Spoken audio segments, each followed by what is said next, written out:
দেখুন এই ভাইটা বাংলাদেশকে কীভাবে রিপ্রেজেন্ট করতেছে। আসলে ভাইটার ভিডিওটা দেখে আমার খুবই ভালো লাগছে। অনেক দিন ধরে এই ভিডিওটা সোশ্যাল মিডিয়াতে ভাইরাল এবং খবরে পর্যন্ত আসছে এই ভিডিওটা। এই ভাইটার অনেক আসলে বাংলাদেশকে ভালোবাসলে যে এমনি বাংলাদেশে বসে ভালোবাসতে পারবে এটা না, বাহিরেও কিন্তু বাংলাদেশকে ভালোবাসা যায় এবং রিপ্রেজেন্ট করা যায়। এই ভাইটার থেকে শেখা উচিত। আসলে এই ভাইগুলো হচ্ছে যে আমাদের বাংলাদেশের জন্য একটা গর্ব।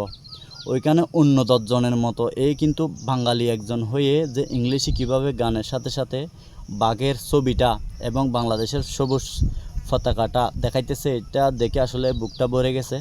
আপনাদের কার কীরকম লাগছে কমেন্টে জানাবেন এবং ফেসবুক পেজ থেকে দেখে থাকলে ফলো করবেন, ইউটিউব থেকে দেখে থাকলে সাবস্ক্রাইব করে দিবেন। দেখুন এই বাইটা হচ্ছে যে সিলেটের।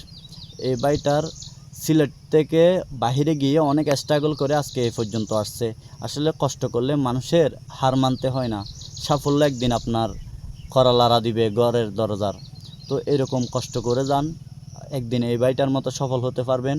দেখুন বাইটাকে আজকে পুরো বিশ্বে চিনে শুধুমাত্র একটা সঙের জন্য, কিন্তু এ কষ্ট করতেছে অনেক আগের থেকে।